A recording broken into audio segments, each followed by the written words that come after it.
Yeah, yeah. It's your boy IQ, man. I'm back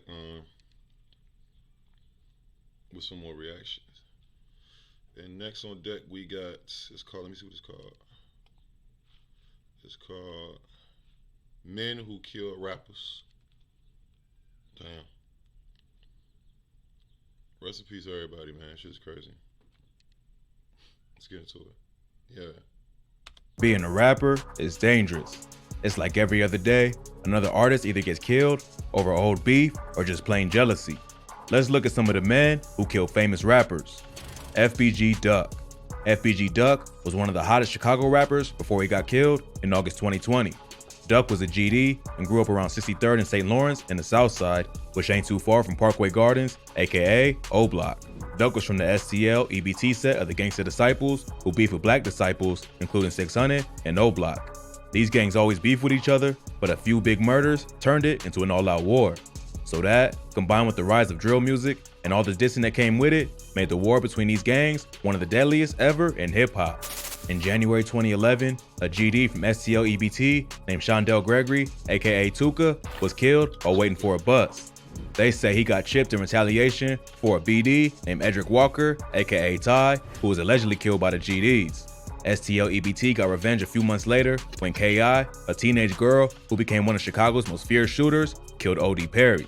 OD was a top BD member from a set called Wick City. After he died, Wick City changed their name to O Block and swore to get revenge on STL EBT, who also changed their name to Tukaville. So these two murders would set off the war in Chicago that's now lasted over 10 years. O Block had the most famous rappers like Chief Keef, Lil Durk, and King Von. But STL EBT had their own clique of rappers called the Flyboy Gang, aka FBG. FBG's most popular rapper was Duck, but there was also his brother Brick, his homie Wooski, and other GD rappers like Lil J and Billionaire Black. O Block and FBG would send shots at each other in their music, and that just caused more violence in the actual streets. Both sides have lost a lot of members in this beef, but the most shocking was probably when FBG Duck got murdered last August while out shopping in Chicago's Gold Coast neighborhood. A few weeks before, Duck dropped a diss track called Dead, where he took shots at several dead members of O Block, including OD Perry. Then, on August 4th, 2020, Duck was killed broad day in one of the richest areas in Chicago. Witnesses say 2 cars pulled up and 4 dudes hopped out as Duck was walking out of the Dolce & Gabbana store. Duck's death ain't just shocked drill fans, it shocked the entire city of Chicago, mainly because there was gang violence in a wealthy area. Just recently, Chicago police arrested 5 members of O Block for the murder of FBG Duck in a major RICO indictment. They arrested C Murder, Kenny Mack, Los, C-Thang, and Muwap. They also implicated a 6th member of O Block named Zell Money, who took his own life earlier this year. Police say social media and music videos played a big role in helping them solve the case. Many O Block members bragged about the hit on social media and take credit for the murder. There's even a video of Boss Top, an O Block member who damn near admitted to the murder in an interview. When asked about Duck, he pretty much said it was retaliation for dissing their dead homie. The arrest just happened and nobody's been found guilty of the murder. But many say this may be the end of O Block. Because it's a RICO indictment, the police might try to bring in other cases to take down the whole organization. But right now, they focus on just this murder. The case is still active, so stay posted for updates. But FBG Duck ain't the only rapper to get gunned down in his own city. This next artist was hunted down while driving on the highway and got killed while trying to escape the shooter on foot. Mo3. Mo3 was one of the biggest rappers coming out of Dallas, Texas before he was killed last year. He racked up millions of streams on tracks like Outside, Better Days, and Mop With It. But he also beefed with a lot of other dudes in the city, which eventually led to his downfall. In November 2020, Mo3 was driving down I-35 in Dallas, but slowed down because of the traffic. While he was stopped, a masked man in the car that was following him got out and approached his car. Mo3 must have seen him coming because he got out of his own car and tried to run away. The killer started chasing him and shot the rapper and also an innocent person. That person survived, but Mo3 died. A few months later, police arrested 2 men for his murder. 22-year-old Keywan Dontrell White and 28-year-old Devin Maurice Brown. They think that White was the shooter and that he was hired by Brown for the hit. White was known in Dallas for being a shooter. He also rapped under the name Banzo Banks and had ties to other rappers in the city like Go Yayo, Yella Beezy, and Trap Boy Freddy. These rappers also had beef with Mo3 after they got into a fight at a show a few years before. This led to Go Yayo banning Mo3 from Fort Worth, which he ignored. When he went to go perform at a club in Fort Worth, he was pressed by Yayo and his goons, which led to a shootout, leaving an innocent person dead. Since then, all the other Dallas rappers had to pick sides, and most of them chose Go Yayo. So Mo3 would have problems with both Trap Boy Freddy and Yella Beezy, and a lot of murders and shootouts would come as a result. So, when Keywan White was arrested for the hit, many thought it had something to do with this beef. But the police think there was a different motive behind the shooting. Police arrested White after a photo of the killer was released to the public, and a witness identified him as the shooter. When the cops tried to question him, he took off on a dirt bike and then on foot. They eventually caught up to him and found a 9mm in his pocket. His cell phone record showed he was in the area where Mo3 was killed on the day of the shooting, and also made several calls to Devin Brown right before the murder. A female witness told police that Brown was mad at Mo3 because they were in a relationship. Another witness said that Brown hit her up multiple times asking for Mo3's location. When questioned by police, Brown admitted he knew Mo3 and had been upset over a Facebook video that he seen with the rapper and one of the witnesses, but he denied any involvement in the murder. When they searched his crib, police found a stolen AK-47, synthetic cannabinoids, also called K2, methamphetamine pills, scales, baggies, and some cash. So aside from the murder charge, Brown is facing up to 20 years just for the drugs and guns. White denied knowing Brown, even though cell phone records show they called each other multiple times. Police think that Brown was angry with Mo3 over his relationship with a female and paid White to kill him. The case ain't gone to court yet, so more details may come as the trial progresses. If you thought that was wild, this next artist dissed one of the biggest rappers in the world, then ended up dead a few weeks later. G Money. G Money is a Baton Rouge rapper, best known for his beef with NBA Youngboy. G was part of a crew called TBG, a well-known gang and rap crew from Baton Rouge. G Money and Youngboy grew up together, and at one point, it was like G was his mentor. Youngboy was friends with his younger brother Lil Herc. G Money was a few years older and decided to take him under his wing and teach him how to rap. Early on, Youngboy was signed to TBG and dropped his first mixtape, Life Before Fame, with the label. But at that time, the project didn't really do too much.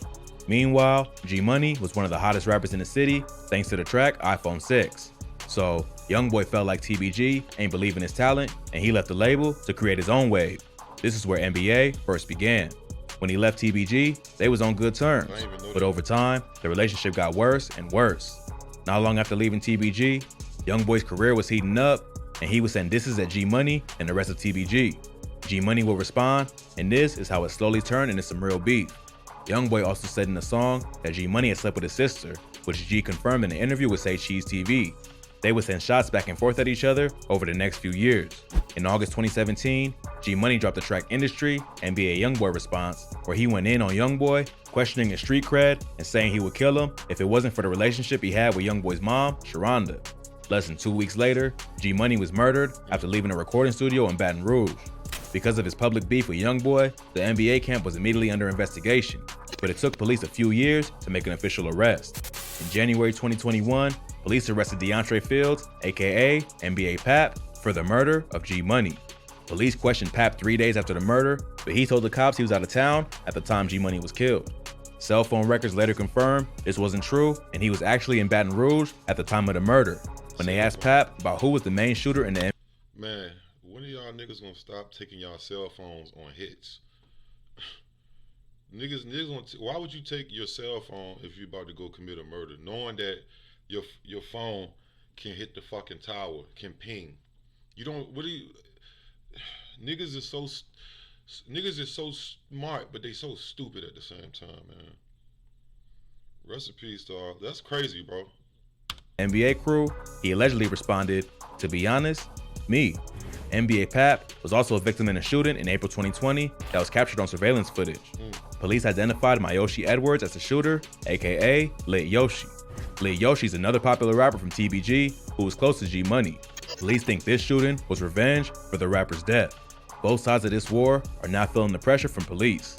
Not only is NBA Pap looking at a murder charge, Youngboy is also facing decades in prison for a federal firearm charge, and it seems like a RICO case is coming any day. Lit Yoshi is also facing more than 7 attempted murder charges, while his boy Fredo Bang is locked up beside him. So both gangs are facing some real legal issues that might take them off the streets for good. Look at that shit, y'all. Look at that. Look at how the feds got both of the clicks. I think they did the same thing in that Glock 9 and Hot Boy case down there. And low key, they kind of did it in the 6ix9ine shit too, because Casanova's on the RICO now. Niggas kill each other only to get knocked off by the feds. Like nobody truly win. That shit crazy. Both of their cliques got hit and they was beef with each other on some murder beef. Stay woke, man. Stay woke. Good. But American rappers ain't the only ones who gotta be careful in their own city. This next rapper was killed in his hometown of Toronto, then got his memorial service shot up by ops just days later. Houdini. Houdini was one of Toronto's most popular rappers before he was killed last year in May. He racked up millions of plays on tracks like Backseat and Mansion and got cosigns from major artists in the industry like Meek Mill and Tory Lanez. But Houdini was also from the Jane Driftwood neighborhood, one of the most dangerous hoods in the city. He was from a large Crip set and they beefed with another hood called Regent Park. On May 26, 2020, Houdini was murdered down while out shopping in downtown Toronto. Just like FBG Duck, his killers waited until he had his guard down and caught him lacking in a rich area far away from the hood.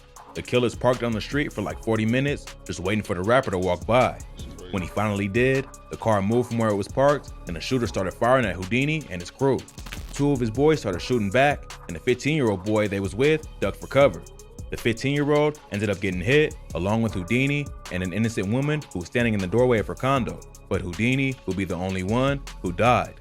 The rapper's death was a major blow to Toronto, as Houdini was one of its most promising young stars. His funeral was held on June 8th in Mississauga, Ontario. The next day, his friends and family had a vigil in Toronto. Around 11:20 p.m. that night, a car drove up along the curb right across from the parking lot where the vigil was being held and started letting off shots. Two rappers that were there, GD and Burna Bands, fired back in retaliation and ended up facing gun charges. At least 9 people were in attendance and 2 victims suffered gunshot wounds but later recovered. Police announced that 6 people were identified as being involved in the shooting and 3 were arrested. They arrested a 21-year-old from Brampton, a 25-year-old from Newmarket, and a 37-year-old from Toronto, but kept their identities confidential. They also identified 30-year-old Glenn Danchi, 19-year-old Javante Johnson, and 25-year-old Terrell Whitaker as suspects in the shooting and asked the public for help finding them. Police would also identify a 17-year-old. Bro, tell me that nigga look like a broke Lil Bow Wow, bro. Tell me he don't look like a fucked up version of Lil Bow Wow. Look at that nigga. That nigga like a fucked up version of Lil Bow Wow, bro. What the fuck? And Elijah Robinson as a primary suspect in Houdini's murder. He's currently wanted on multiple firearms charges, including discharge with intent to wound. He's still on the run and is said to be armed and dangerous. Police had to get special permission to give his identity to the public because technically he's still a minor. Unfortunately, the rap game has lost a lot of talent over the years to pointless beefs and petty jealousy. RIP to all the rappers mentioned. At least their legacy will live on through their music. Being a Damn. It's fucked up in these streets, man. Rest in peace to all them guys, bro.